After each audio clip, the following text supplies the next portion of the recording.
Hero కూడా silver screen సంబంధించి first గా ఇంట్రడ్యూస్ అవుతున్నారు. సో ఆయన గురించి చెప్పండి. హీరో దీని చెప్తే బాగుంటుందేమో. మేము ఒక 60 మంది హీరోలను చూసాక ఆయన సెలెక్ట్ చేసాము. చాలా మందిని చూసాం. ఎందుకు అంత మందిని తర్వాత ఈయన ఓకే చేయడం ఏంటి అసలు?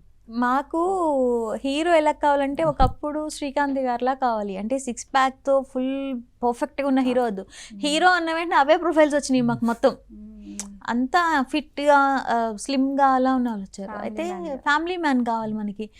చూసి చూసి చూసి చూసి లాస్ట్కి ఒక అబ్బాయిని ఫైనల్ చేసాం. అంటే కొంచెం అబ్బాయి కూడా ఫిట్గానే ఉన్నాడు, కానీ ఏదో మేనేజ్ చేద్దాంలే ఇంకా లూజ్ అట్లా వేద్దాము డ్రెస్సెస్ అని అనుకున్న టైంలో మా హీరో వాళ్ళ మావయ్య గారు కూడా డైరెక్టర్ అనమాట. సో ఆయన ఏదో టాపిక్ మాట్లాడడానికి వస్తూ డ్రాప్ చేయమంటే ఈయన వచ్చారు.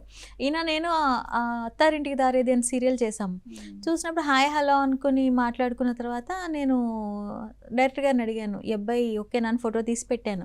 పెడితే పర్ఫెక్ట్గా ఉన్నాడు మేడం, మనకి సూట్ అవుతాడు అన్న వెంటనే నేను ఆయన అడిగాను అనమాట, మేము ఒక సినిమా చేస్తున్నాము, హీరోగా అనుకుంటున్నాం, చేస్తారా అంటే ఒకసారి స్టోరీ చెప్తారా అంటే లైన్ చెప్పిన వెంటనే ఎన్ని డేస్ అన్నా ఇస్తాను, నేను చేస్తాను అన్నాడు. ఆయన బాగా నచ్చింది అనమాట. సో అలా 30 డేస్ మాతో భూపాల్ వచ్చి, పాపం ఆయనకి వైఫ్ ప్రెగ్నెంట్ ఆ టైంలో, అయినా కూడా మాతోనే ఉండి మూవీ కంప్లీట్ చేశారు ఆయన. సో ఆయనతో వర్క్ ఎక్స్పీరియన్స్ ఎలా ఉంది? చాలా బాగుందండి. అంటే పాపం ఆయన ఒక హీరోలా కాకుండా అసిస్టెంట్ డైరెక్టర్లానే మాతో పాటు తీసుకెళ్లే వాళ్ళం, మాతో పాటు తీసుకొచ్చేవాళ్ళం. ఆల్మోస్ట్ వర్కింగ్ డేస్ ఎన్ని రోజులు ఉన్నాయో అన్ని డేస్ ఆయన 26 డేస్ షూటింగ్ ఉంటే 26 డేస్ హీరో ఉన్నారు గ్యాప్ లేకుండా. సో వెరీ హార్డ్ వర్కర్, చాలా బాగా చేశారు. అంటే తీసుకున్నందుకు పర్ఫెక్ట్ అనిపించింది మాకు. Happy, we are happy.